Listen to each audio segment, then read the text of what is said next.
ഉണ്ണീഷോയിൽ ഏറ്റവും പ്രിയമുള്ളവരെ, അങ്ങനെ വീണ്ടും ഒരു ക്രിസ്മസ് കാലം നമ്മുടെ ജീവിതത്തിൽ വന്നു ചേർന്നിരിക്കുകയാണ്. ക്രിസ്മസ് എന്ന് പറയുമ്പോൾ ആദ്യം തന്നെ നാം ഓർക്കുന്നത് ഉണ്ണീഷോയെയും മറിയത്തെയും യൗസേ പിതാവിനെയും ഗബ്രിയേൽ മാലാഖയെയും ഇടയന്മാരെയും രാജാക്കന്മാരെയുമാണ്. പക്ഷേ അവരുടെ ഇടയിൽ തന്നെ ശാന്തനായി നിൽക്കുന്ന ഒരു കഴുതക്കുട്ടിയെ നാം ഓർക്കുന്നില്ല. ഈശോയുടെ ജനനയാത്രയിൽ വളരെ വലിയ പങ്കുവഹിച്ചയാളാണ് ഈ കഴുതക്കുട്ടി. ബത്ലഹേമിലേക്കുള്ള യാത്രയിൽ പല തടസ്സങ്ങളുണ്ടായിട്ടും അവർക്കെതിരെ പ്രവർത്തിക്കുകയോ അവരെ വിട്ടു പോവുകയോ ചെയ്തില്ല. പകരം അത് അതിൻ്റെ ദൗത്യം വളരെ വിശ്വസ്തയോടുകൂടിയും സ്നേഹത്തോടുകൂടിയും നിറവേറ്റി. പുൽക്കൂട്ടിൽ നിൽക്കുന്ന കഴുതക്കുട്ടി ലോകത്തിന്റെ സമാധാനത്തെയാണ് സൂചിപ്പിക്കുന്നത്. കഴുതക്കുട്ടി തന്റെ ജീവിതത്തിലൂടെ വിനയവും സ്നേഹവും സമാധാനവും വിശ്വസ്തതയും നമുക്ക് കാണിച്ചു തരുന്നു. അതുകൊണ്ട് ഈ ക്രിസ്മസ് കാലത്തിൽ കഴുതക്കുട്ടിയെ മാതൃകയായി സ്വീകരിച്ച് മറ്റുള്ളവരോട് നാം വിശ്വസ്തതയും വിനയവും കാണിക്കുമെന്ന് നമുക്ക് പ്രതിജ്ഞ ചെയ്യാം.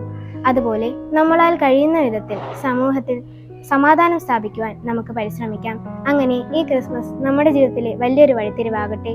ആമേൻ.